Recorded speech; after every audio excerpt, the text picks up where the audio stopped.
Grace and peace, everyone. Grace and peace. Happy Friday to you. I didn't realize today was Cinco de Mayo. So happy Cinco de Mayo, if that means anything to you. If you celebrate that, happy Cinco de Mayo, all that kind of good jazz. I may go out and get some Mexican food tonight. Not saying I won't. Just checking out.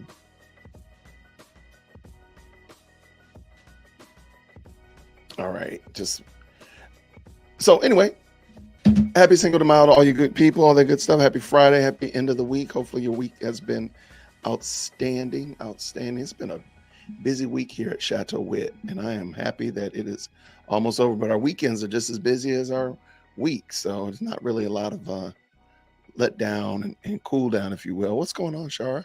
Good to see you. Good to see you. So, want to do a quick mic check, real quick. First question is, how do I sound? I'm currently playing music in the background, so I want to see if the level of the music interferes with the way I sound, and then also how do I sound? So, good to see you, Jim. Good to see you, friend. Grace and peace to you. Hey, Susie Q. Hey there. So, uh, nope, homesick. What am I missing? Why are you homesick? Oh, you're at the home. Oh, you're at homesick. Oh my gosh. Well, I'm praying that you feel better, my friend. Please get better quick. Get better soon. But you sound good. Not hearing the music. Okay. Thank you so much. So Susie's not hearing the music. I'm going to raise it up just a little bit, and I just want to see if you all can hear it. All right. So I've raised the music up a little bit. Can you hear the music? Can you hear the music? All right. So there's a little bit of background music playing. Sometimes I play background music like in my videos when I'm just doing a video to edit. So I just want to see if you can hear it now. I turn the volume up. Okay. I turn the volume up. It's coming through a little bit. I don't want it to be super loud. I don't want the music to be distracting. And I feel like it might be a little too loud now. Shara says, I got to go. I'm actually working. Hey, all right.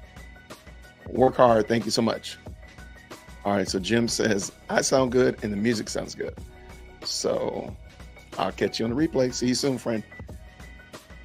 All right. So the overall consensus is that this does sound good, which is great. I want to make sure I'm going to tamper it down just a little bit because I feel like in my ears, it's loud.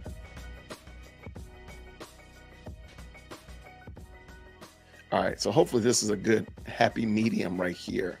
So Jim does say it is loud. Okay. All right. And Susie says it sounds good. So this is the last time. So right now, how does it sound right now? Jim said it did sound loud. So I've tampered it down some. Hopefully it is even. Because if I play it, if I look at it on YouTube, I'll hear it twice in my ear. And that's ridiculous. So I just want to hear what you all think about it. So at the current moment, it's looping through, and I just have a little, was it lo-fi music playing in the background? It, sets the mood a little bit, whatever, thing like that. What's going on, friendo? How are you? Good to see you. Grace and peace. Happy Friday to you as well. All right. So if it's too loud, I think this is fine. So if you all can hear it right now where it is at this moment, and it sounds good to you, then it sounds great to me. And I think this is a great, and I'll make sure I set this at this level all the time when I'm starting up the live streams or even doing the video, because then it'll mean that this is not too loud even for when I'm doing the video. I can have it playing in the background while I'm just talking and discussing whatever I'm talking and discussing about. Sounds good. All right. That's what I wanted to hear. So I'm taking some notes. All right. All right, so cool. So Jim can hear it while I'm talking. Perfect. And it's not too distracting. That's what I wanted to. And I'll go back and check again after this is over with. But I just want to make sure that you all could hear it, make sure it made sense and sound good to you all. So I think we are golden. All right, so we got the mic check. And I'm assuming the audio sounds good. My speaking sounds good. I'm speaking. And such like that. So perfect. Going over my notes again. All right. If you go to dearworldchristian.com, I just uploaded a new blog post. I've not been blogging in a while, so I'm trying to get better at that. That's something I'm going to talk about, some of my efforts and intentions to get better on this platform. So if you go to that blog, it's I did a review of a YouTuber content creator who discusses the 1% principle, which basically every day you strive to get 1% better at whatever it is. So if it's, of course, YouTubing, you want to get 1% better each video, or if it's fill in the blanks, whatever your goal is. And so I kind of give a little summary of that.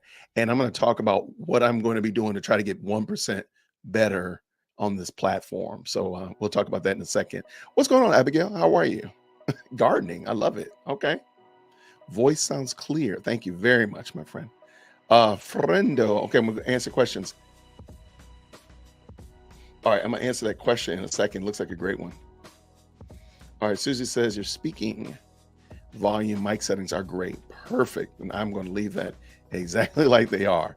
Every time you log into StreamYard, sometimes the settings change. Sometimes the mic does its own little thing every other Tuesday. So I'm always worried about that, especially if I'm messing around in my office and I do something, I move my computer because I'm cleaning or whatever like that. It's always something. So I just like to hear and make sure that you all are appreciative and are getting a good sound. So back to the 1%.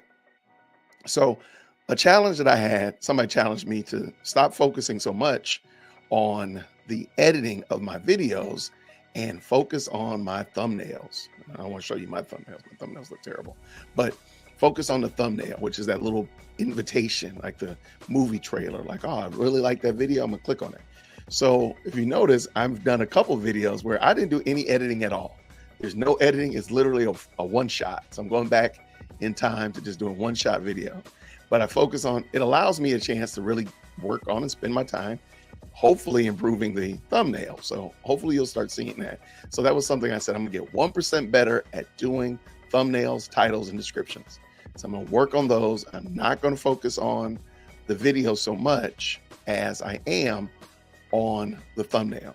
However, by making videos that are just one shots, what I'm noticing is that I'm slowing down a whole lot and I'm thinking a whole lot, and I'm relying on my script and what I lay out on paper, because I actually do script a lot of my videos. I'm focusing on those a whole lot. Truth be told, a lot of my videos in times past, I'll have a script right here in front of me and I'll go in a whole different direction. So it's just me, man. I like to talk. So it's encouraging me to slow down, to focus on my script, because I don't want to make a total, because I would make total flubs all the time. And like, I don't matter. I can just chop it out. Well, now if I'm doing a one shot, I'm not going to chop it out. So I figured that would challenge me to work on my speaking, work on making sure that I'm not talking to the end of my breath, make sure that I'm focusing on what it is that I'm supposed to be discussing, all that kind of stuff like that. Those little nuances that you don't really pay attention to, all while I'm working on getting 1% better each day. So if you go to my blog, dearwochristian.com, I put the video up as well as my summary and my critique of it, because I thought it was really good and it really inspired me and challenged me to just work on being 1% better. Oh, I'm gonna get your questions in a second, so I'm putting those in the question queue. What's going on, Mark? Good to see you, brother. Grace and peace, my friend. Grace and peace. Oh, your parents are here. Great, that's cool. But so that's something that I'm working on, and I'm hoping that you all will see it as well. Next thing, the other thing that I'm working on 1% better is getting, as I've been saying this ad nauseum, I'm going to say it more and more. YouTube is not the final destination for content creating and such like that. And I'm sure you've probably seen it. Several YouTubers have lost their monetization. They've lost their channels. All kinds of stuff is going on in these YouTube suburbs, streets, whatever you want to call it. So one of the things I'm also focusing on in my 1% better is building a community outside of YouTube. So that's why I've been stressing and focusing on saying, hey, meet me at Buy Me a Coffee. Go to my blog, dearwochristian.com or jwit.com. Go there, because those are just ways that we'll stay in communication outside of YouTube. I'm going to be working on, well, I put my videos on Rumble. It's just, Rumble is not very intuitive. So it's very different from YouTube. And for me, it's caused me to be a little bit like, I want to do this. There's a lot of barriers and hoops that you got to jump through to get a video go up, whereas YouTube is extremely easy. Oh, they make it so easy to put a video up. So I think that's also part of my problem as it relates to putting video and content on Rumble. So my videos are there. They're already there. If you follow me, Dear Woke on Rumble. I just don't put a lot of time and effort into it. So I don't go back over and check I don't worry about the thumbnail. I don't worry about the title as much or description. And I need to do a better job at that. So part of my 1% better is to spend some time on Rumble, spend some time on Buy Me a Coffee, spend some time on my blogs, because those are things that are outside of YouTube, that are away from the algorithm and all that kind of stuff like that. And it's a great way to stay in communication and build this community of people that support and like what I'm doing here at Dear Woke Christian. So part of my 1% challenge for myself is to spend more time building that up. So for example, if you are a Buy Me a Coffee supporter, my video that I did the review of Peggy McIntosh's White Privilege, the unpacking the backpack of white privilege. So I've already done that, and I did a great thumbnail too, by the way, I feel. And it's a one shot too, so pray for it. And I'm going to upload that to my Buy Me a Coffee supporters. You'll have access to that one probably tomorrow. And I'd love to hear your feedback and your thoughts on it and such like that. It's not super duper long, but it's a slog. But I appreciate you all. And that's just another way I want to work on not hamstringing Dear Woke Christian to only YouTube, because YouTube is it's kind of interesting sometimes. It can be special. And I appreciate the questions. I am going to tag the questions in a moment. I'm tagging the questions, please forgive me, and I will upload them. Thank you so much, Susie, for dropping those links. You're amazing. Thank you very much. I didn't even say it. I appreciate it. All right. Okay, Abigail. Okay, and because I'm talking about building community. Okay, are you familiar with Locals? Are you kind of a Locals aficionado? Because I actually have a Locals account. In this regard, I need somebody to walk with me. I need somebody to help me out with that, because I have people on Locals that I follow, like Gothics, and I know people that interact and use it pretty functionally. I got some questions.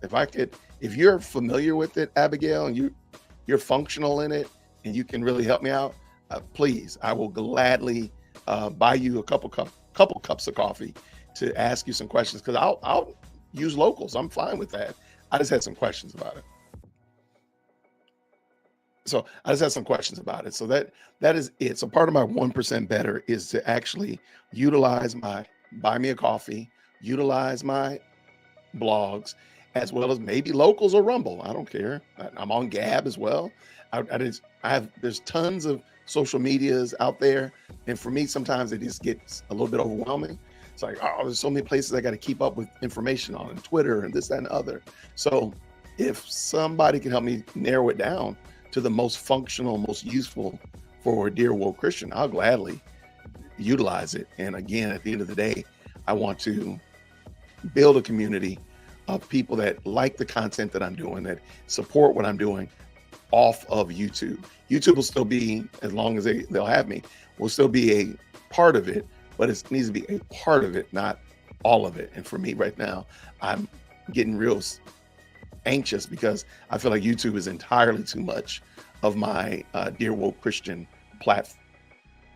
And I would love to change that. So if you are a Locals, I don't know what they call them, aficionado, I would love to ask you some questions about it. Or if not, if you know somebody that's really good at Locals, I will gladly do that. I love it.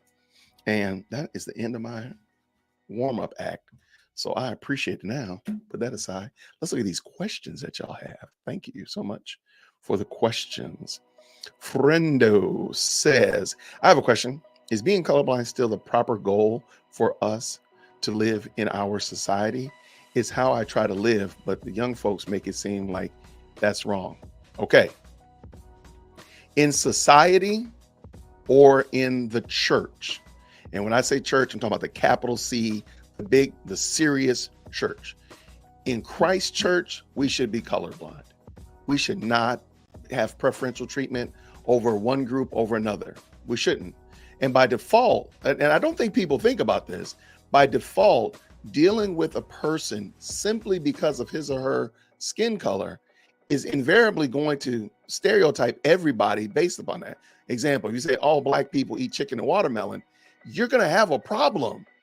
But you can say, well, I'm not being colorblind. I see black people, they like chicken and watermelon. There's going to be a problem. And you're going to have a problem. When you could have just said, you know what? I'm not going to assume, because to me, colorblind means I'm not assuming something about you based upon your ethnicity. I am going to ask you, what is your favorite meal? What do you like to eat? Whatever. I'm not going to assume that because of your ethnicity, you like food a certain way. But when we bring that kind of foolishness into the church, you stumble and you make really dumb decisions. And I've seen it all the time. Now in society, I ain't got nothing for them. They can do whatever they're going to do. Y'all pagans going to keep paganing. Y'all just going out there and pagan, and then y'all wonder why it looks crazy.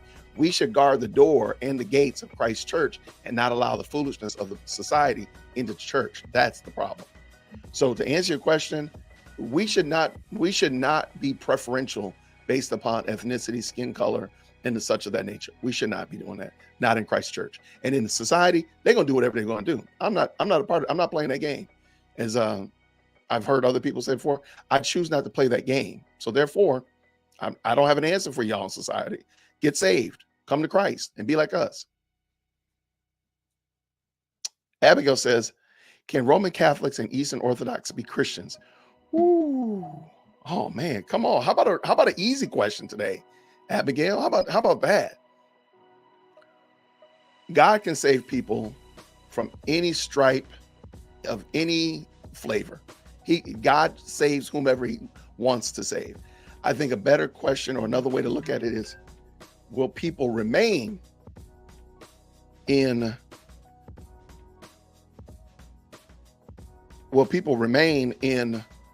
Catholicism or Eastern Orthodoxy if they are in fact saved? I think that's a better question.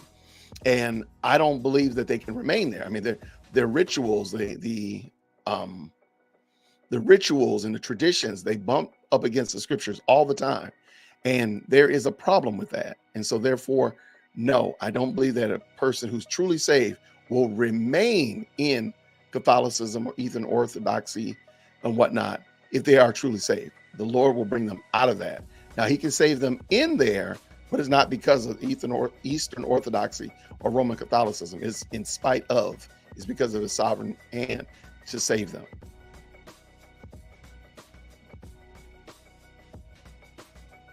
All right. Question. As a Christian creative, I struggle with telling stories that may need to talk about sin in order to be told well. How should I handle this, in your opinion? I need a little bit more understanding of what, oh my gosh. I need a little bit more understanding. Un momento, por favor, 1 second.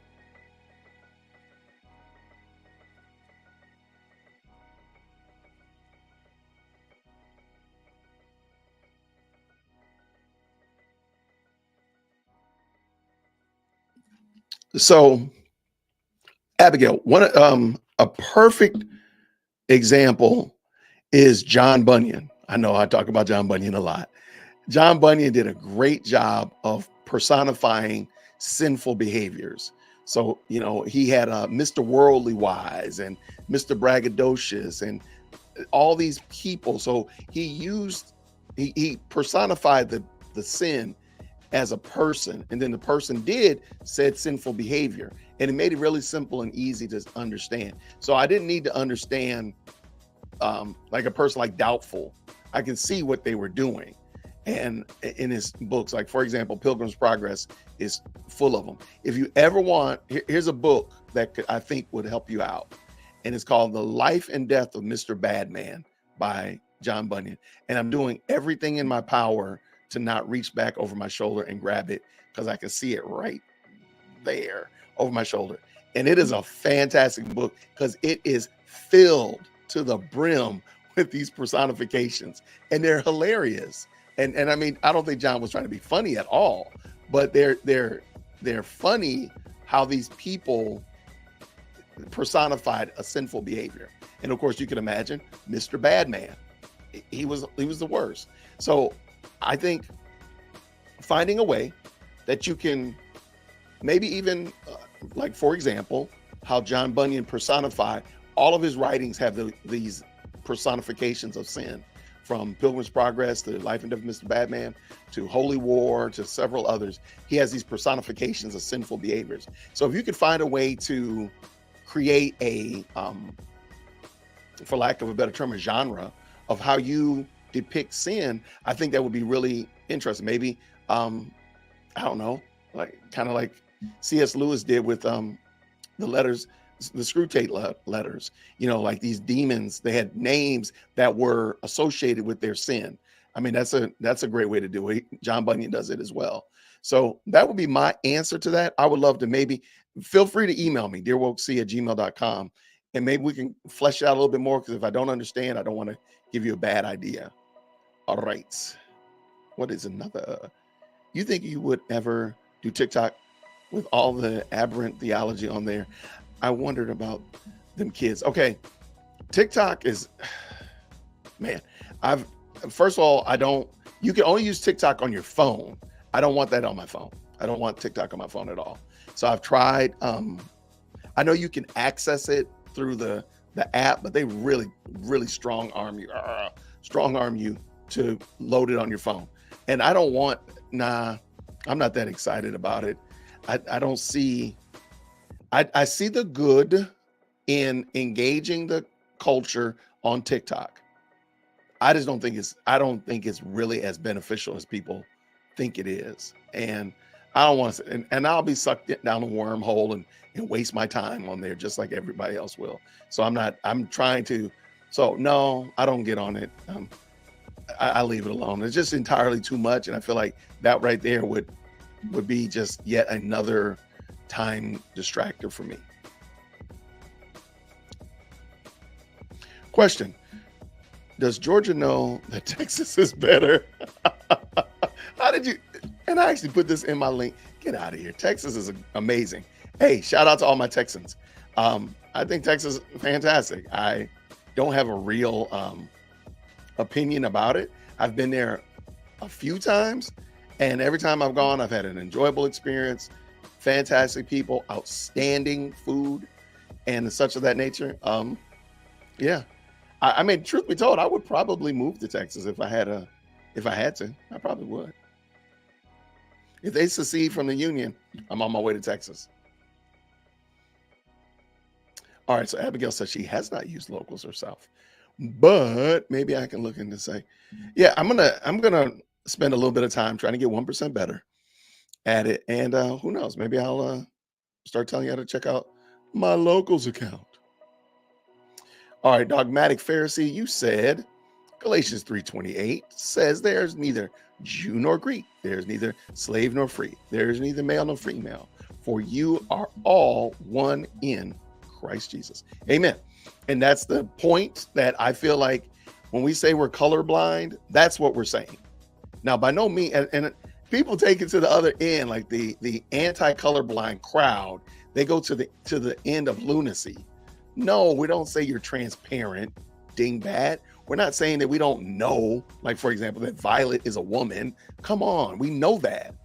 What we're saying is that we don't presuppose something about them just because they're a woman or just because they're black or just because they're Asian. We don't presuppose something about them. We actually take the time to get to know that person.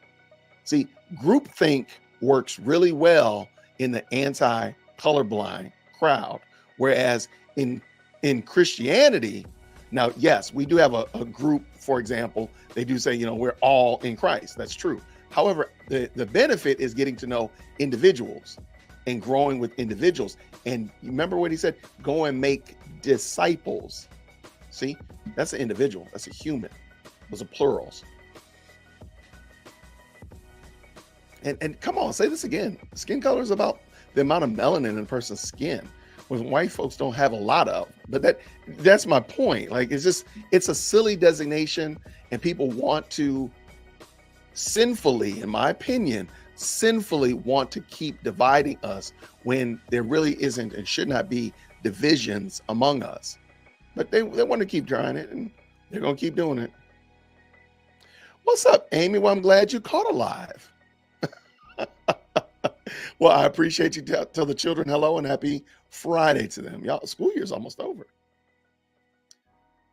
Yes, Nakia, good to see you, friend. Grace and peace. Dogmatic Pharisee says, what are the top 3 must-read books?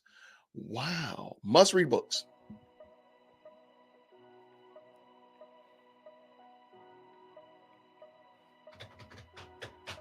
All right. Okay. The scriptures, the Bible is a given. Okay. So you have a steady diet of reading the Bible on a regular basis. You're studying and meditating on God's word. That is already assumed in this answer. So though I'm not going to put the Bible as the top 3, is because the Bible is the foundation of this discussion. Okay. So I would say, oh man, I got to turn around now.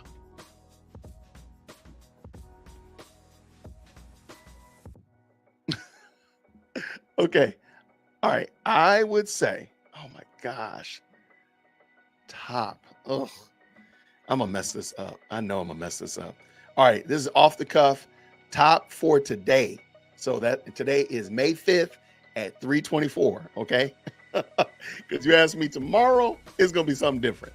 All right. So today, I would say, I would encourage you, no matter where you are in your faith, to read Holy War by John Bunyan. I know y'all are like sick and tired of me talking about Holy War. Read it and then you'll say, okay, I get it.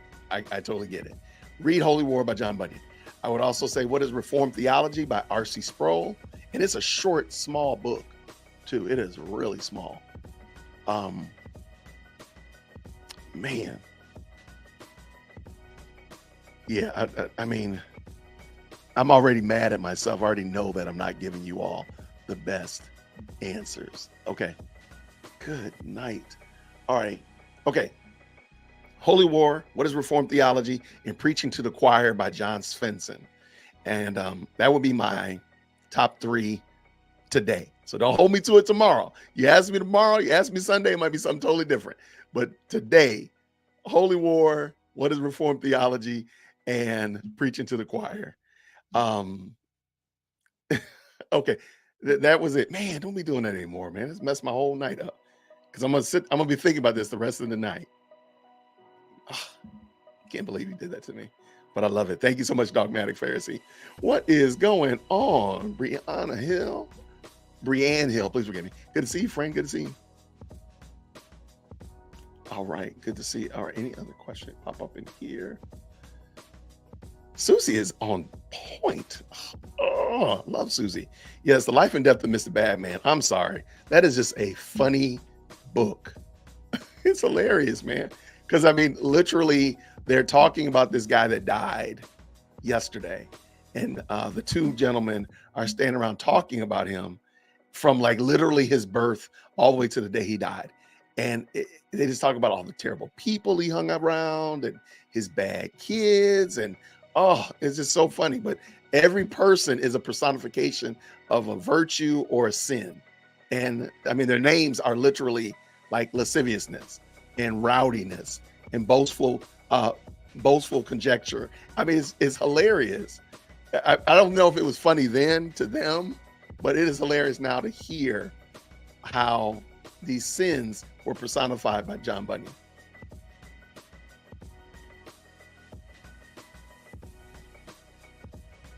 Like my kids, TikTok is a hot mess.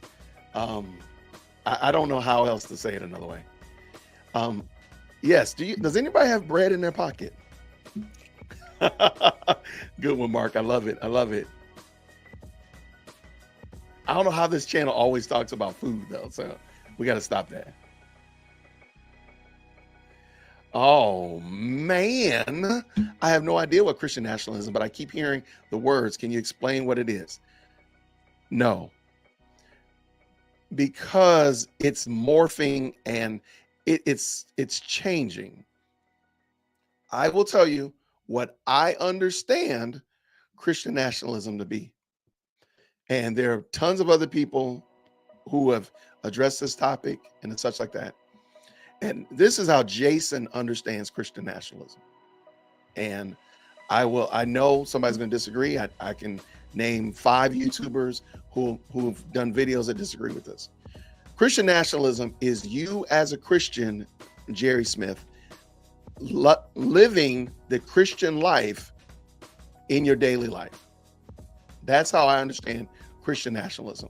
What I mean by that is, if you're male or female, you're married to a female or a male, you have little people, you're taking care of those little people, you're discipling those little people, helping them grow in their knowledge and love for Christ. That's what you're doing. You're helping your wife grow in her knowledge and love of Christ. You're encouraging and edifying your husband to continue to disciple you and the children in your love and honor of Christ. That's what you do. Then you spread out to your neighborhood. You're a good neighbor. You're taking care of your property. You're taking care of your the things that are related to you, whether it be your property, your animals, your car. You're making sure your neighbors are safe and such like that. You're extending the Christian faith out to them. But then also you're extending it to your church community. You're a vibrant member, a functional member of a church, a local community. You have a pastor who knows your name, and you have deacons and elders and other members of your church who know you and your family, that are helping you grow in your love and appreciation for Christ. You regularly gather with those believers to worship the living Lord on the Lord's Day, and on Tuesday for Bible study, and Wednesday for Wednesday night fellowship. You're extending your love for Christ out into the church as well. But then you mess around and you're a good worker.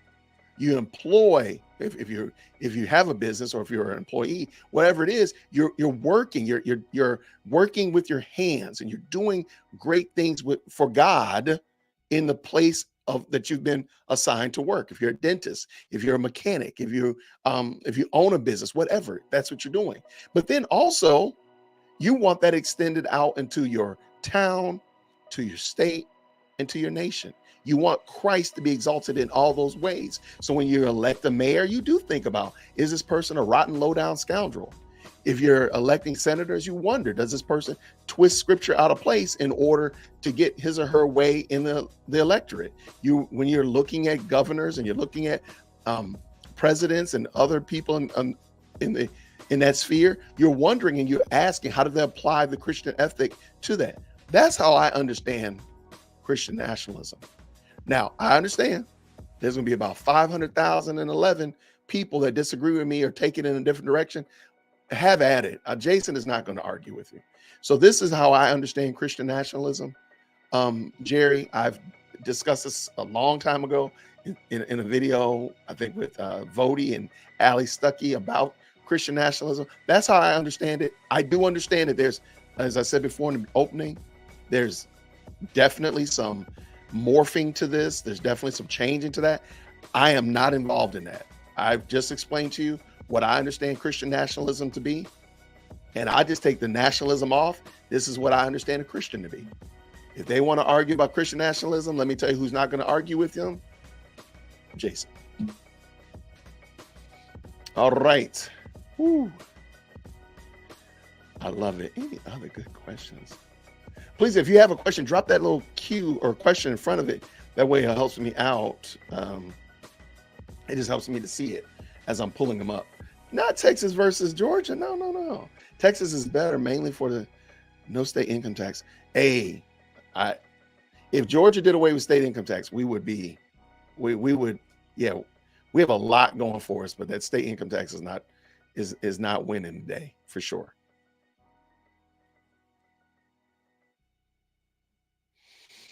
Okay, Jerry, I've heard that term too. I've also heard someone call a black preacher a white Christian nationalist. I had to scratch my head. See, that's what I'm saying. That's that morphing, Friendo and Jerry. See, that's that morphing where it now becomes lunacy. Like, we just can't have nice things. That's why I don't, you know what? Because I really truly believe the goal of this making Christian nationalism a pejorative was always to take the nationalists off and just say, you're not a Christian because you're not doing these things that they want them to do. So yeah, I'm not going to argue with them about that. I know exactly what my Lord has called me to do at Whitaker Park, and I'm going to do that. I know what the Lord has called me to do in my church. I know what the Lord has called me to do in my HOA, and that's what I'm going to do. I'm not going to spend a lot of time. I'm not going to make videos about it. I do not have the time. I do not have the bandwidth to deal with the lunacy.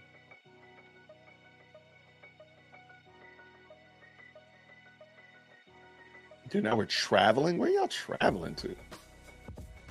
What you got, friendo? What you got? What you got? Have you read Tribe by Sebastian Junger?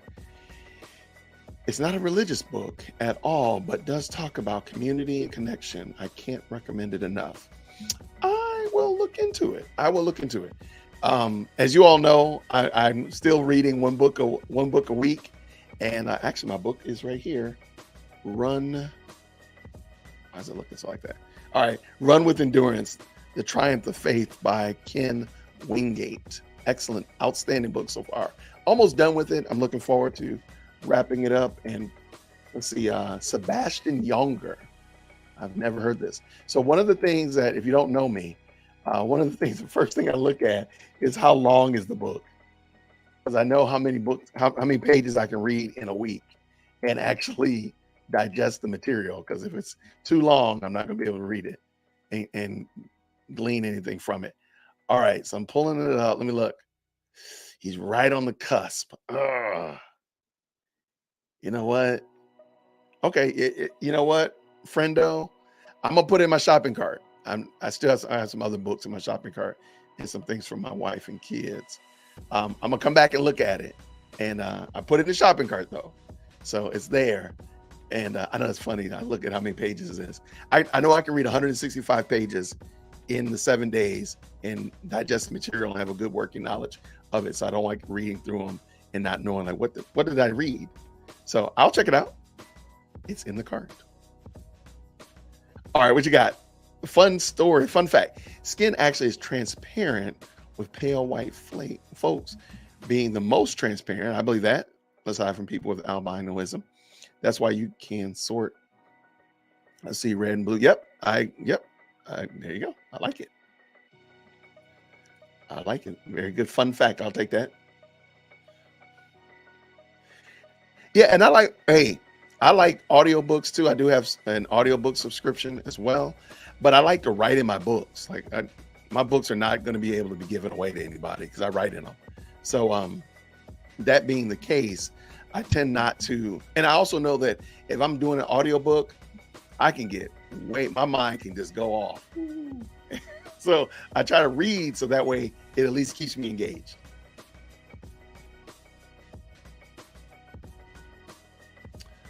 All right, what we got here?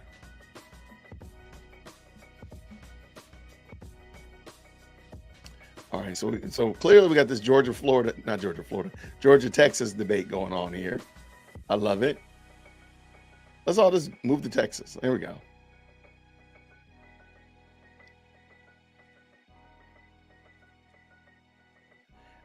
You're 100% correct. Life of living the mac and cheese life. The American left would call Christian nationalism as being literally Hitler. Absolutely. That's exactly what they're going to do. I believe that's what they're trying to get to. They're just going to take nationalists off and just say, Christians, this is what you are. Question for clarification. I guess I was wondering how to depict sin in a story without glorifying that sin. Oh, got you. Like if someone commits adultery, this might be more of a question for a Christian author. No, I got you. I'm going to go back to my answer again, Abigail. If you go read The Life and Death of Mr. Batman, you'll see he doesn't glorify the sin. He just points it out, and you know that this is what this person is because they're named after their sin. So, I mean, that's a way. And I mean, you can go look at how sin is depicted in the scriptures. Lots of people like to say, oh, the Bible talks about adultery. Yeah, but it doesn't glorify it. It doesn't give details. It just says that this person slept with somebody that wasn't their wife. What's that? That's a very simple depiction of the sin. It doesn't have to get into the salacial, smut details of it. It just says that. So, I mean, that's a way I think that you could do that without glorifying the sin and just give it like a quick description. Look at how it's done in the scriptures as well. A word from our sponsor. Today is just water, by the way. Now y'all traveling places? Woo, favorite book of the Bible. Okay, so I've done this question several times, and I feel like every time I've answered it, I've tried to make sure that I didn't contradict myself in a previous episode. All right, so I'm sure I'm gonna find the videos and I'm gonna disagree with myself. So it is what it is. Anyway, Old Testament, I got give me that Daniel. Give me Daniel all the time. I really do enjoy Jonah for some reason as well. I think because I realize that Jonah's life story is fantastic to me. I love it. So I love Daniel. I love Jonah. Those are probably my Old Testament favorites. Don't run my tapes though. However, jumping into that New Testament, I enjoy John a whole lot. I enjoy all of the Ephesians, Philippians, Colossians, epistles, and you know it. Give me that Revelation. So those are some of my favorite books. You said favorite book, but I'm going to give you the books because that's just what I did. Don't run my tapes though. Would you consider reviewing or having an online study group or one at your local church for Voddie's new Fault Line study? I did watch the video series. I wouldn't have a problem with it.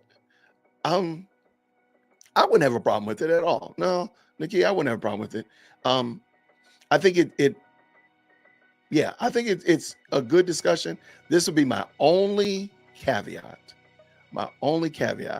It would have to be totally apart. Like, for example, if it were face-to-face at my church, it would have to be totally on a separate day, not to be confused at all with the Lord's Day or regular worship. So like be a Monday or something like that, or Thursday evening, something like that. I wouldn't have a problem with it. And then online, I wouldn't have a problem with it. I would be a part of it. So if that was your your ask because you're doing it, you got my information. Let me know. I would gladly jump in on it for sure. Question: have you heard of the book Pendulum? How Past Generations Shape Our Present and Predict Our Future by Michael Drew. All right. Gonna pull that up. Look, I'm gonna need y'all to buy me a coffee to pay for these books y'all keep recommending to me today. What's going on here? My wife sent y'all by Drew. What's his name? By Michael Drew. All right, let's see. Pendulum. All right. I'm looking at how long it is. Oh my gosh. Yeah, that's gonna be too long. That's 270 pages. All right, so no, I have not heard of it, but read it a few years ago, and it's been interesting to see it played out. No, hey, if you want to see a book that's played out, grab Color and Common Sense, Color and Communism and Common Sense. That right there, and The Naked Communist. Those two books right there will absolutely floor you. All right, I will look into this because they do have an audio version of it.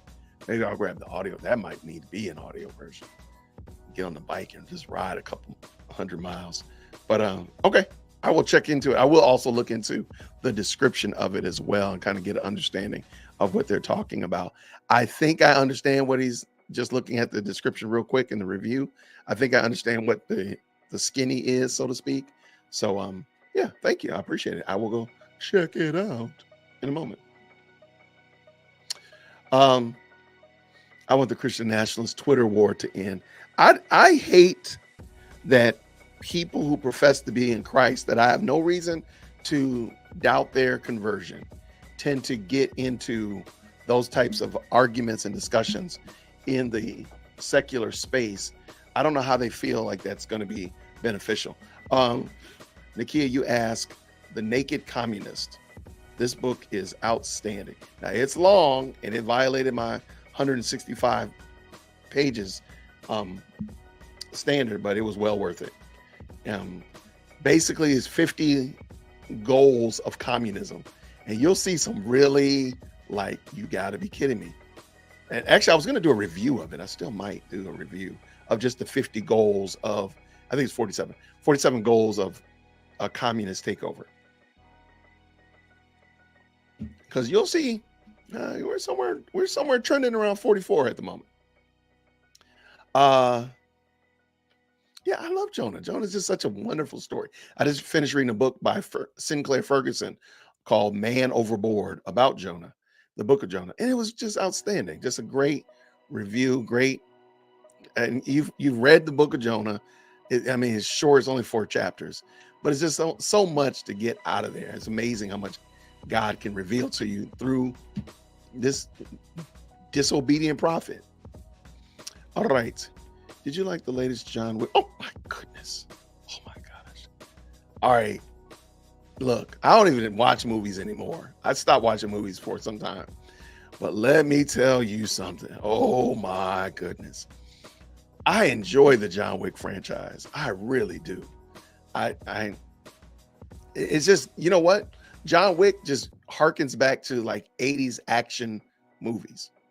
It's not a lot of woe is me and any of that foolishness. It is just outright action. That's all it is. Just action, unadulterated action.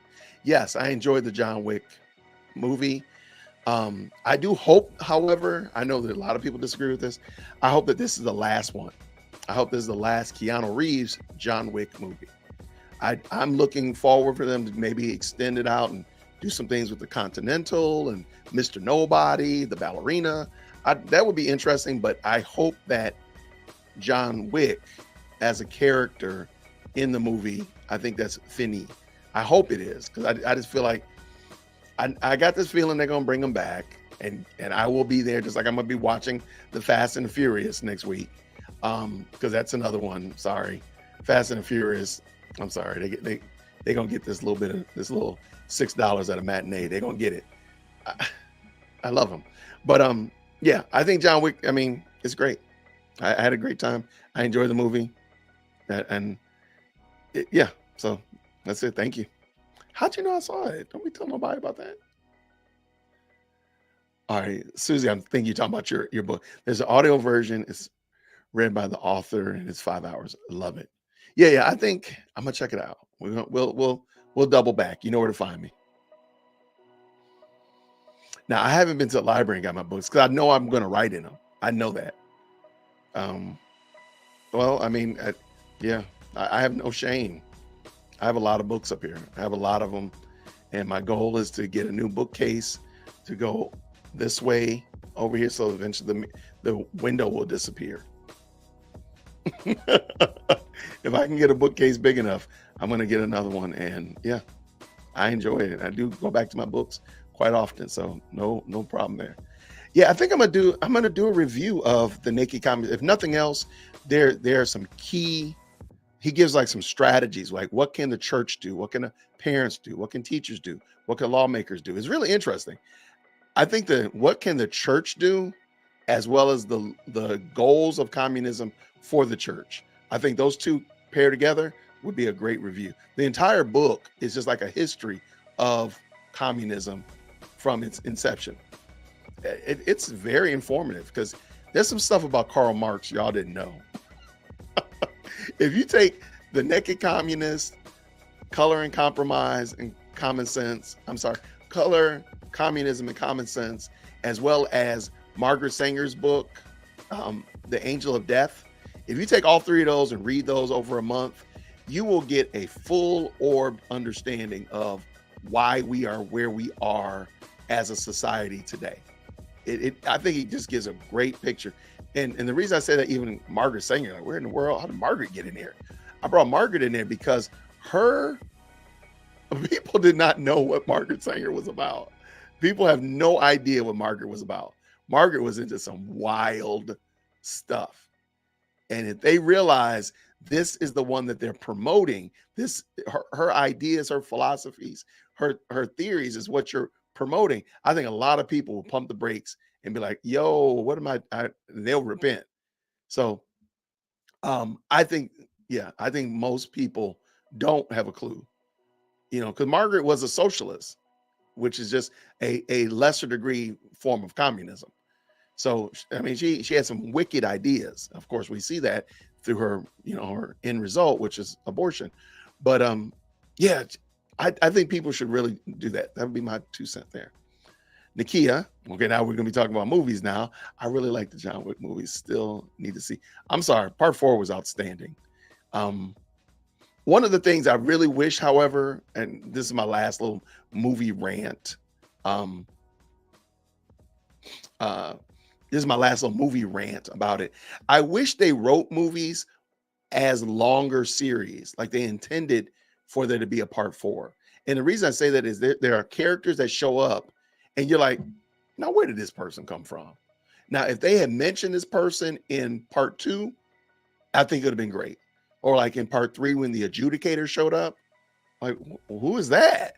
If they had mentioned the Continental Osaka, if they had mentioned that in part 2, it would have just really tied the movies together better. They could just throw a little breadcrumb, just throw a little head nod to Mr. Nobody, or mention Halle Berry's character in the openings, or something like that. Like they didn't even mention Halle Berry's character in this movie. So sometimes it's those little nuances that I think tie movies together better. And you see that like in the Marvel movies, they used to do that really well. Now, not so much. Now it's just like every movie is almost a full-on standalone. And I think if they tied those together, it would make them much easier to digest and appreciate as they go on and on. And you see, you know what? A perfect example of this not being done is the Fast and Furious franchise. How in the world, after 2 decades of this movie, did we just find out that Dom has a brother? How is that even possible? They done blew up the house. They done blew up his dad's car. They done did all of this stuff, family. But you never mentioned that he had a brother until the 9th movie. How is that possible? Because you didn't plan it. That's my point. Like, just plan it better. That's all. I think they could do such a better job of writing movies to tie in those little nuances all throughout the movie, so that you'll eventually, when it all comes together, you're like, wow, that's a great tapestry.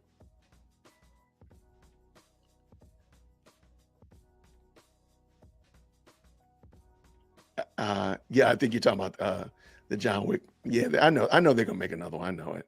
But like I've heard Keanu Reeves say they don't want a 63-year-old John Wick. And I'm like, I didn't realize Keanu Reeves was that old. But I hope they stop. I hope they stop. But no, not a female John Wick. No. Are you interested in a female John Wick? No, I'm not. Nope. I don't want a Joanna Wick. Nope. Now, if they want to embellish the ballerina, which is there were other characters. You don't have to make it a John Wick movie. You can just say it's the ballerina, this person, a part of the John Wick franchise. I mean, we can do that. There's no problem there. No. But I don't think they need to make a female John Wick. Just make it a standalone or its own movie. Go off in another direction. Like, I think the Continental is a very interesting concept. Like, how in the world do you have it's like tag. It's like when you were a kid, you were playing tag and you found base. Like, how did y'all come up with that concept? I would love to hear that. Yeah, I haven't watched Mission Impossible. I have no idea where they are in Mission Impossible. It's been entirely too long since I've watched that. Nikia says, question, do you have a favorite Thomas Sowell book? I do not. And I'll take some recommendations, but I don't have a favorite. Actually, I don't think I've read many Thomas Sowell books. So I'll take a recommendation. Send me one. Send me a recommendation. I will gladly take it. Margaret Sanger's book was Killer Angel or Angel of Death. I think it's Killer Angel. What I need to do, if I was smart, I would go on and get this new bookcase while my wife is not home, and then we just figure it out afterwards. I don't see it over here. It's somewhere over here. I know I'm gonna find it. I'll do like a impromptu live, like surprise, I found the book. I think it's called Killer Angel or Angel of Death, one or the other. Communism should, because communism by default is atheistic in its approach. So as a Christian, you will have a problem with atheism because with communism, because it starts off with a very, very flawed understanding of who man is. The nature of man is not sinful. It's just, it's just the only reason you're in this position is because somebody's oppressing you or somebody's imposing something on you. You need it starts off with a horrible hermeneutic, if you will, of man. It starts off bad from the start.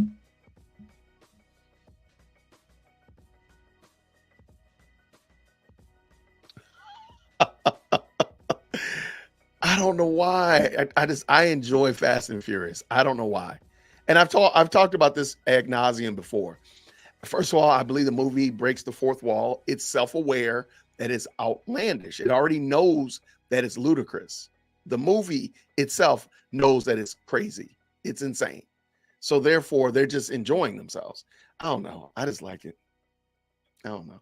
And like I said, was that next weekend or the weekend after next?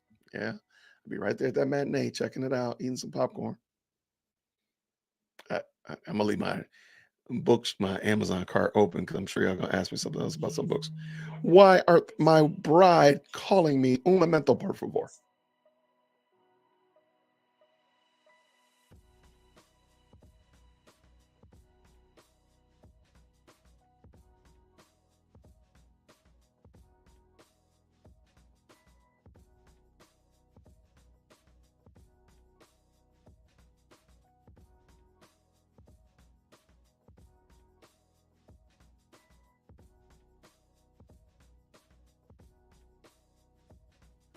And we're back.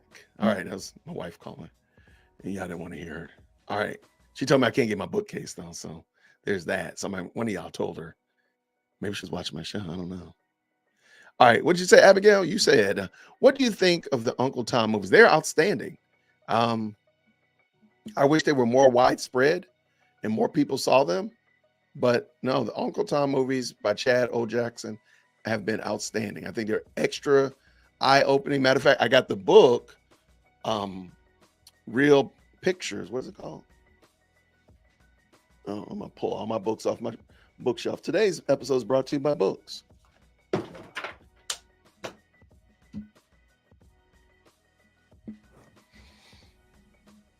True Likeness. But I did find that book, Preaching to the Choir, did fall out too, by the way. True Likeness. This is the book that Chad references in the movie. It's outstanding. It's a great picture book of just Black people in the early 30s. It's a wonderful story. I think I did a quick review of the book too.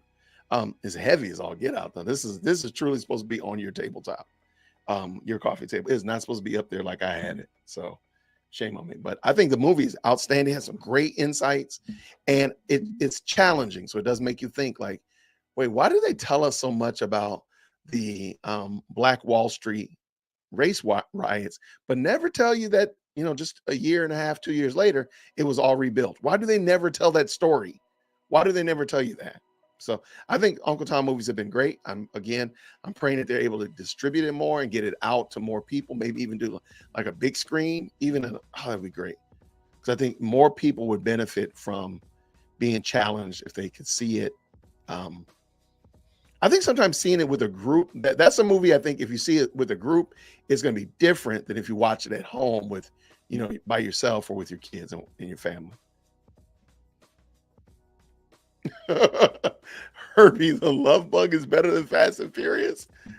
Come on, tell me when Herbie the Love Bug, they threw a tank at it. Tell me what movie Herbie the Love Bug was chased by a submarine in the Antarctica. Tell me when Herbie the Love Bug was thrown out of a cargo plane, parachuted down, and raced up a mountain. Tell me when. I'll wait. Fast and Furious is ridiculous. Hey, what's going on, Celie? Good to see you, friend.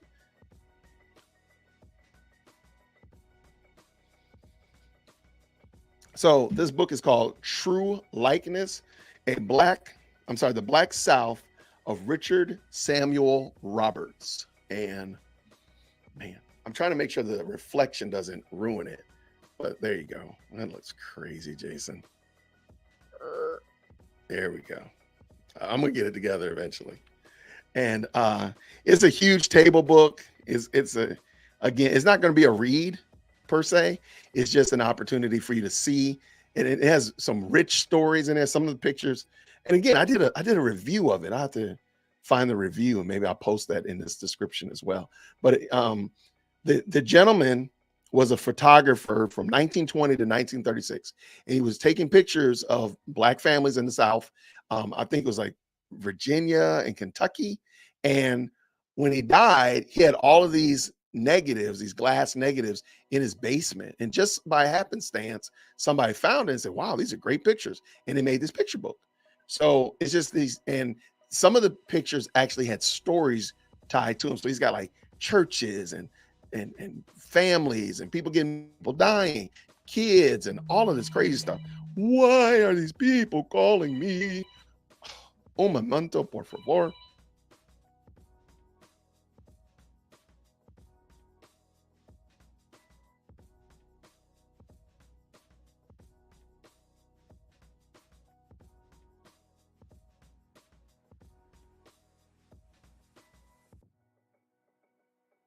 So the Whitaker Talk Show is getting an award at our high school as a distinguished student. So they had to call me to tell me that. But yeah, the book is super interesting. I really think you'll enjoy it, Abigail, if you're interested. If or whoever that was, I'm sorry, whoever it was that was interested, asked me about that. Uh, yep, there we go. Right. Does Herbie the Love Bug go into space with Vin Diesel? Let me know. I don't think so. Well, Joseph, thank you so much. I appreciate you digging the channel. Thank you so much. Appreciate you.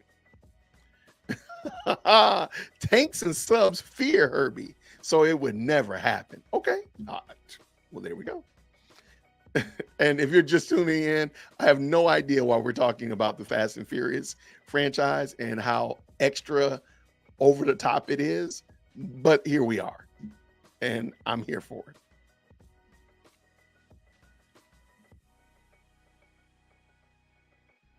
How is the talk show doing? I think you're talking about the Whitaker Talk Show. The Whitaker Talk Show is doing great. So today, the Whitaker Talk Show is at a friend of mine's house because she got out of school. And today is the high school's Powder Puff football game. And I want y'all to ask yourselves, who in the world made the Whitaker Talk Show President Firstborn? Who made President Firstborn a coach for the sophomore Powder Puff football game? What I'm like, what do you know? Like, who's listening to you? So she swears up and down she's a coach now. So the Whitaker Talk Show is actually at a friend of mine's house. Let me just check real quick. She's at a friend of mine's house because he lives literally a block from the high school. So she just walked over there to his house, and then she's going to go to the yes, she is there at their house. Wonderful. And she's going to go to the football game at 6, and then I'm going to pick her up at 7:30. So I don't know why, but every year they have a Powder Puff football game. So the seniors play the freshmen, sophomores play the juniors, the two winning teams play each other, the two losing teams play each other for a championship, a Powder Puff championship. I'm like, okay, sounds fun. So the Whitaker Talk Show is great. Chief Executive Second Born is doing great as well. She is with grandmother. Let me check her location as well. So yeah, she's with grandma, and my wife is actually pulling in the driveway to pick her up. Cool. So my wife and Chief Executive Second Born are going to a play tonight at one of my wife's high schools. The middle school is having a play at the high school because they're doing The Wizard of Oz. So she's taking her to go see that. All right. And guess what? I'm here talking to y'all. So, oh yeah, Abigail, this book is outstanding. If you want to have like a good dialogue, like me and the girls, we would go through it and make up stories about the families in the pictures. And like, what's his name? What do you think he did? What do you think he enjoyed eating for breakfast? This crazy stuff. It is a really fun book. Lots of conversation is had. Wait, what? Amazon says the hardcover of True Likeness is $866. That's a lot of buy me a coffees. Um, get the get the non-hardcover version. Wait, I'll sell you mine. I'll sell you mine for less than that. No, get the. I think it was like 500 when I ordered my book, so I wouldn't be surprised it's gone up. Well, I will definitely let her know that you said. I don't know what she's being distinguished as. I just kind of send it a voicemail, but I will. She'll come home with something telling me about it. I love those kids.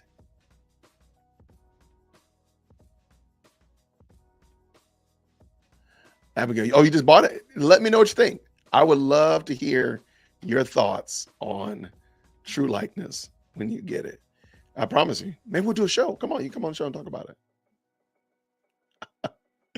Yeah, I don't think Herbie the Love Bug got chased by a tank. I just don't believe that. Herbie the Love Bug is like the Chuck Norris of race cars. So they probably tanks and subs and C-130 cargo planes probably didn't mess with him.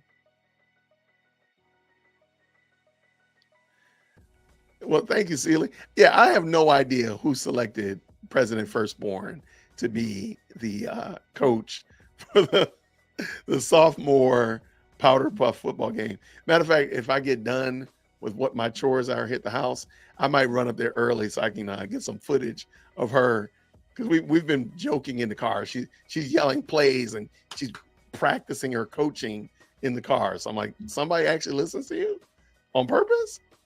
So if I get some footage, maybe I'll do that. Maybe I'll share that with y'all.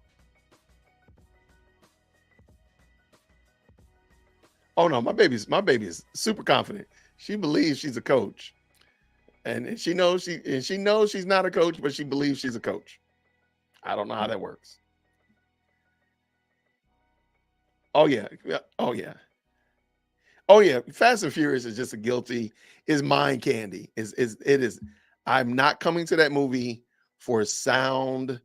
I've already suspended disbelief. When I sat down, when I purchased a ticket, all disbelief was suspended. Just like with John Wick, I think all disbelief is suspended. It doesn't matter. Physics doesn't matter.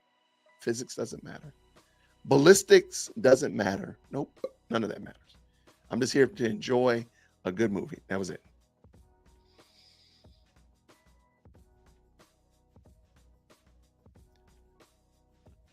Yes, so they all got new titles. My wife got a promotion, and so I decided they would need titles as well. So, like for the longest time, my firstborn was DD1, and then Taylor was DD2 for Dear Daughter One, Dear Daughter Two, and then I would I don't know how somehow we got down this rabbit trail of who's your favorite, and I said, well, you're my favorite firstborn, and then the other one, you're my favorite secondborn. Whew, beat that bullet. Um, and then it was like, that's my favorite firstborn. We came up with some other crazy names, and then somehow or another, with my wife's promotion, I said, well, guess what? You now have a promotion as well. You're president firstborn. And then, of course, the other one, well, what about me? Well, you're chief executive secondborn. Duh. So I have no idea how we got here, but here we are. President firstborn and chief executive secondborn. Paperback is 24. What? I think I paid $38. That might, I gotta look at my Amazon cart. That sounds about right. Oh, you found it for $56? Maybe they just had too many. Maybe they put an extra digit in that thing. I either way, hardcover, soft cover. I think you'll enjoy the book for sure. Oh, hey, watching Keanu Reeves train for John Wick is almost as good as watching John Wick. I love. I mean, I respect his dedication to the role. So just watching him train for it. Some of those videos of him training for John Wick and firearm safety are excellent. So, full disclosure, my favorite movies have terrible acting and stories like Sharknado. Now, I've never seen one of those. I think they're ridiculous, but you know what? Hey, you know what? It's some good old mind candy. Every now and then, I think it's okay to take it down a notch and just enjoy a good old silly B-rated movie. So you won't hear me argue or complain. All right, so I just looked it up. Oh yeah, okay, yeah. When I bought this, it was $38. So it's actually 25 right now. So yeah, True Likeness has gone down, but the hardcover is $866. Great day. What in the world? All right. See, there we go, Celie. My favorite granddaughter. I'm his only grandkid. Well, there you go. See? And I try to be demonstrative. So I like her friend, like President Firstborn's friends, are like, oh man, Diana, that is my favorite Diana. Absolutely. That is my favorite friend, Grace, that drives a green car. Absolutely. I gotta it just gets out of control, but I don't care. As long as they're enjoying it, that's all that matters. So Keanu Reeves has studied martial arts and practicing with weapons since the Matrix. Why I said Matrix. Oh, I agree. I don't know why, and I don't sit there and watch every actor or actress's training, but I don't know. Keanu Reeves training for movies is just interesting. What's going on, Willie Doc, my brother in the building? Grace and peace, man. Good to see you, friend. Yeah. So back to that, Nakia. The softcover book is fine, but I mean, if it's going to be a true coffee table book, maybe like a hardcover might be better. It depends on your preference, but I think the softcover one is fine. The hardcover is probably even heavier than this one because this one's heavy. All right, what we got here? I think that's about it. Is that all the questions we got? I love it. Willie Doc, hopefully you had a good week, my brother. Good to see you, man. Thank you for stopping by on this afternoon. I was just checking my audio levels, want to make sure they sound good and all that kind of good stuff. And then we just started shooting the breeze, talking about different and sundry things that were interesting to you all. So I thank you all so much for engaging with me. All right, what we got here? Uh-oh. So when are you coming out with your own YouTuber merch or hat? You know what? I thought about that. But I'm like, I'm not that big of a, as much as I like wearing hats. I thought about it and I've not pulled the trigger on that or moved any further than I've thought about that. So I'm going to say that it's not going to happen. Next week, you might roll up in here and I got hats with my favorite Bible verses on it or my favorite books of the Bible on it. But at the moment now, it's not really my thing. Yeah, let me know, Nakia, when you get it, let me know. I would love to hear what your thoughts are. Like I said, it's a fun book. It's got lots and lots. And the point is, if you're just coming in, we were talking about this book, True Likeness. They mentioned this book in the movie Uncle Tom 2. And I bought it because of the movie. And it just has such it tells a different story than what we knew about Black people in the 30s. And it does really, really cast a big question mark on Black people now. Like, well, wait, what happened? So I think it's interesting. So great book. Jason, I wish you could see my baby sitting on the floor talking to you on the TV. She's pointing at you and smiling and just chatting away. Well, give her a big hug from me and tell her I totally agree. She is right. Her mom should get her some more Legos. Absolutely. Absolutely. More Legos for you, baby Q. Question, what you got there? Do you prefer carrying a compact, personal size, or pocket Bible? Very good. All right. I am team, I don't like, and don't tell nobody this. My eyes are getting bad. So I am not small Bible guy at all. So I like a larger Bible.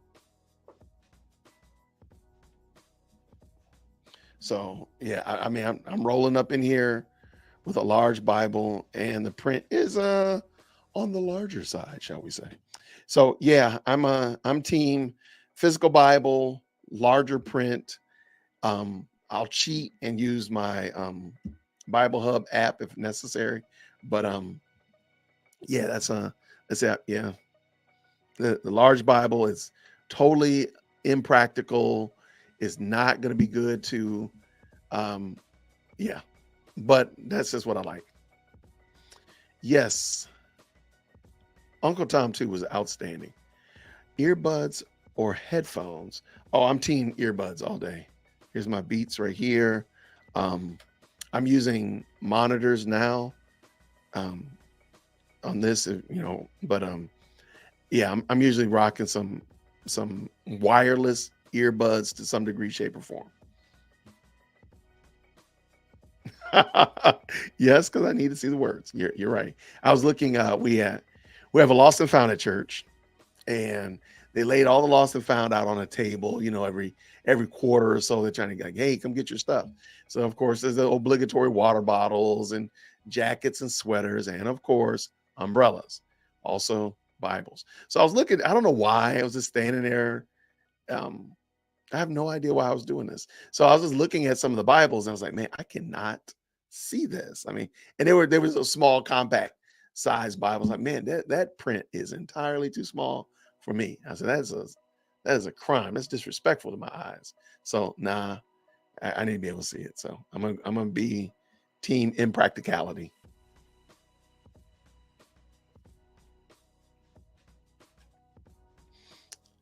Now, my ideal is a large font, compact Bible. Yeah, and now granted, I am not like Tim Frisch from a Frisch perspective that is constantly going through new Bibles and trying out new Bibles and checking out new Bibles and so forth. I haven't bought a new Bible in some time. So I'm good with what I have. But yeah, if I were getting one, it would definitely be probably not as big as this guy, because this is huge. This is a huge this Bible's impractical. But and it would probably be if I found a compact one with large font, that'd probably be great. I don't need like 3 words per page, but hey, it might, some 16 font works out. Team headphones. I cannot stand those things in my ears. I also love Shock Bones conductor earphones. Really? Okay. I'm not familiar with those. Um, these have grown on me, pun intended. Because I didn't think they would stay in my ears initially. But like I went for a 10-mile bike ride today, and these joints did not move at all. And yeah, I like them a lot. You jump rope with them. You out there doing stuff in the yard, all that kind of stuff. So yeah, I like those. But hey, whatever you enjoy, you like it, I love it. All right, what we got here?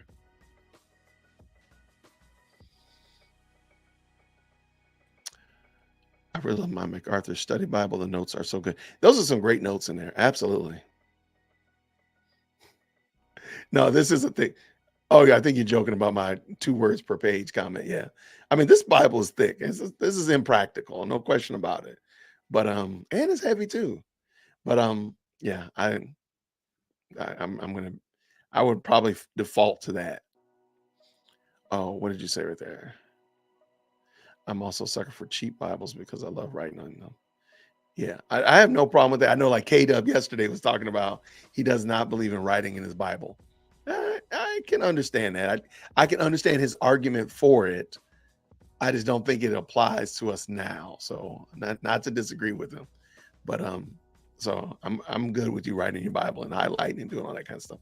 Now I'm not team journal Bibles. I don't like those. Those Bibles that are deliberately made to journal in. I don't like those. That one right there, I don't like. But that's just me.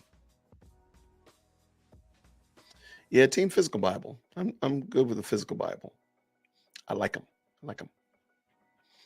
But so yeah, thank you all so much for hanging out with me and just give me some good questions and such. I am going to be doing my week in woke on Sunday. Tomorrow, matter of fact, tomorrow, what am I talking about? Tomorrow, I'm sitting down with Mike from Honest Youth Pastor. We're going to have a talk about this Michael Todd documentary that he did, and hopefully, if you had a chance to see it, you will. I think I have it up on my page. It's on my page, but let me see if I can find it real quick. But me and him are going to talk about his documentary on Michael Todd and what kind of inspired him to do that and all that kind of stuff. It was well done. It's outstandingly done. If you've not seen the Michael Todd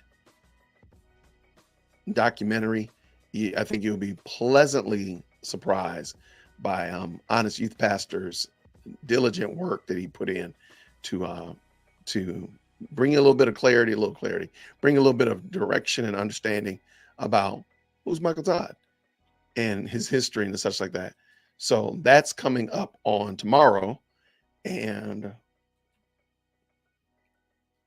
let me just drop the link in here. All right, so that's coming up tomorrow. And then on Sunday, I'm going to do my Week in Woke and chop it up with you all about what all is happening in the world on that. My Buy Me a Coffee people, I am going to be uploading probably tomorrow or Sunday. The Peggy McIntosh video will be going up then. And don't worry, my other people on YouTube, you'll be getting that as well a little bit later. So that'll be coming up. So thank you all so much. I appreciate everybody for what you do to help. Yes, I am glad that you enjoyed it. It was outstanding. I was really shocked. I had to reach out to him like, hey, we need to talk about this. So yeah, he and I will be doing a discussion tomorrow. So bring your questions. And we're going to be talking about, what inspired him to do this documentary. It's not a documentary. It's really what he calls it is a video essay. So it's a video essay on Mike Todd and the history of that. And I think it'd be really good to ask him, where's he going next? Spoiler alert, just ask tomorrow. So somebody make sure you ask, hey, after this, what's going to be your next video essay? Just saying. So bring your questions.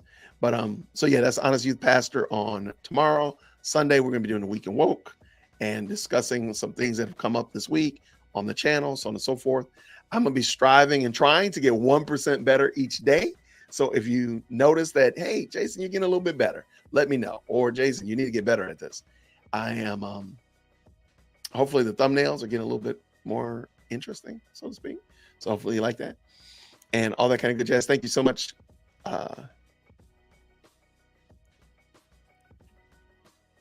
Thank you so much, Susie, for dropping this in there. Sorry about that. Yes, this is his video, Mike Todd. And then also the spoiler, not the spoiler, the teaser is actually on my video. If you click on the link to get notified about tomorrow's video. Susie, you talking about, Celia, you talking about going grocery shopping. I love it. I love it. Mike Todd, spoiler alert. Mike Todd has no idea. No. I want you to make a correction here. Life on Mac and Cheese Life. Mike Todd doesn't know how to preach, period. Stop right there. And I'll say that emphatically. He don't know how to preach at all. Kiana says, I need better college gear. Not a problem. The bookstore has a sale going on because it's graduation season. So graduation at Morehouse is coming up next week. So I will send you the link, Kiana. You're welcome to hook your boy up with some new gear. I greatly appreciate it. Thank you so much. I'm just saying, like 1% better on like on my YouTubing, or 1% better. Like, watch the video. Go check out my blog, dearwokechristian.com. I put the blog up there today. And I think it's a really interesting concept of just getting better, incrementally better each day. Each day, just try to get better at something, whatever that is. Just get better at just a little bit, just 1% better each day. So if you're doing videos, you're getting better at your camera work. You're getting better at your speaking, better at your audio. If you're a gardener, if you're a mechanic, if you're a parent, just try to get better each day. And just a little bit. I think that would be very interesting. I agree, Willie Doc. That right there, we can shut the show down right there. Morehouse has the best college gear. Absolutely. But I do want to say this emphatically. I support all my colleges and universities, even the ones that don't love me. So I enjoy people going to college and learning and such like that and getting better at themselves, getting better in life. Oh no, I know he said that. He didn't know how to preach Easter sermon. I'm really saying the dude don't know how to preach at all. I've never heard him preach anything that sounded in the ballpark of reasonable, but I'm open to it. Absolutely. House gear is classic. And if I'm not mistaken, Nakia is a Spelmanite, so I do have some Morehouse Spelman gear. So I do have that Spell House gear because President Firstborn, she says she's going to Spelman. So I don't know. I think she's going to pull the rug from under me. And so we'll see what happens. But I'm okay with that. I'm perfectly fine. I told my wife, as long as my daughters are good wives and good mothers, and raise good godly grandchildren, I don't care. I really truly don't care after that. So that's how we handle it here. Thank you so much, sister. Thank you so much. But everybody, thank you so much, Susie, for dropping that link. Please go to Dear Woke CH at buymeacoffee.com. Help a brother out. Help me out. You know, we got water today. But I appreciate you all so much. You all are great. You guys are great. And I really do appreciate everything that you add to this community and such like that. So let's continue to do that. And let me know. You all know how to find me. We got some new things. And I would love save all your questions about Matt Chandler until Sunday, because I got some, man, I really want to talk about this Matt Chandler, because those 2 videos this week have been really, there's been a lot of engagement. And I would love to hear your thoughts about Matt Chandler. And then, of course, we'll be talking about Lady McIntosh, Peggy McIntosh, next week. So I'm looking forward to that. Yeah. So let me see. You graduated right before me. So you're like 98, 97. Nice. Okay. Well, because I graduated in 99. So let me see. Quick math. Is that 97? Okay. Well, look, they still got planes. Like, they still got planes coming here. So you can still not miss your reunion. I'm just saying. Wait, what did we say? This is the last one. Jason, you are raising your daughters well, so they won't be morally swamped at Spelman wokeism. So President Firstborn went to a summer program at Spelman this past summer. And I was pleasantly surprised, because it was as woke as today is Friday. And so President Firstborn was able to parse through and said, hey, she would call me like, Dad, I can't believe they said this. And she's like, I just endured through it. But the classes that were very beneficial, she got a lot from it. The classes that were woke and talking about foolishness, she really parsed through it and was like, Dad, they said this, and I knew that this was off because of XYZ. It wasn't something that I told them. She was just using her good common sense. So I was impressed. I was impressed with that. So I'm hoping that this summer, President Firstborn is going to Harvard, and Chief Executive Secondborn is going to UGA. So we'll see how they do. I think Chief Executive Secondborn is going to give them more. She's going to give them a lot more than what they bargained for, but we'll see what happens. Class of 98. There we go. Well, good to meet you again, sister. There are some fun kids. They're fun. So I'm going to hopefully make it over here to the high school to see her coaching. I can't believe that. See President Firstborn coaching over at the high school for the Powder Puff game. And I just can't believe that people are actually going to listen to her. Like, because she's not a foreboding athlete or anything of that nature. She doesn't have a big presence. So I was like, why are people going to listen to you? So we'll see. It's all fun and games. Hopefully she'll have a good time, and maybe she'll do some good coaching. We'll see. She is using those debate skills. She's doing a great job. I mean, she really is doing a great job. So I'm very impressed with both of them. So I'm praying that as we are rounding the bases of high school and middle school and preparing them to get ready to do something outside of this house, you got to get up out of here, that they will take those skills and transfer them out into the world and do some great things. So just being in prayer. I mean, raising kids is rough nowadays, because there's just so many experiences that we had as parents, like high schoolers of the 90s, that they're just not getting now. Like, they just don't have the same skill sets. They don't have the same experiences and exposure that we had. Like, there was no way I wasn't going to be, that I would not have a job when I was 14, 15 years old. Like, I got my first job when I was 13. I had a worker's permit, and I worked at the mall as a pan boy for a bakery. There's a bakery, and I worked there, and like it that was just so uncommon to them. Like they just could not understand that. Like so, chief executive second born is 13, and their lives are just there's so much going on. It would be difficult for them to have a job right now. And I'm like, man, I gotta get y'all a job because y'all need some money. Y'all need to know how to make money, how to work, and how to be responsible outside of this house. Because I promise you, chief executive second born's room would look different if she had a job. I know it. I know it. I know it. But that's just me. I got to do better. So that's one of my areas that pray for me. So we'll talk about that next time. Like, man, I really think that certain things around the house would be different if they had to pay for them. If they had to work for them. Like you got to work for your phone. Like you got to pay your own phone bill. That would change the whole game.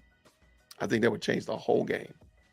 So everybody, I'm going to get ready to get out of here so I can change this kitchen and then make my way over here to see President Firstborn coaching. So pray for your guy. Everybody, thank you so much for hanging out with us. Happy Cinco de Mayo if you celebrate that. Happy Friday. Hopefully you'll have a great weekend and go worship the Lord on this Lord's Day coming up. I will see you all tomorrow when I talk with Honest Youth Pastor. And then on Sunday, we'll be doing the Weekend Woke, the Lord willing, and have a great time talking about all that kind of good stuff. So everybody, thank you very much for hanging out with me today. And I'll see you soon. Grace and peace. Take care, everybody.